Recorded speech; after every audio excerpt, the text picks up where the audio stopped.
Gas सिलेंडरच्या तुटवड्याचा आज पहिला बळी गेला. आंधवी मिर्झापूरचे वंचित बहुजन आघाडीचे माजी सरपंच शंकरराव शिरसाट हे सकाळी 9 वाजल्यापासून गॅस लाईनमध्ये उभे होते.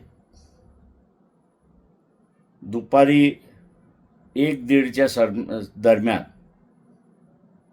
त्यांना चक्कर आली आणि त्याचमध्ये त्यांचं निधन झालं. गॅस तुटवडा होणार याची अगोदर कल्पना दिली होती. शासनाने नियोजन व्यवस्थित केलं असतं तर कदाचित माजी सरपंच शंकरराव शिरसाट यांचा जीव वाचला असता.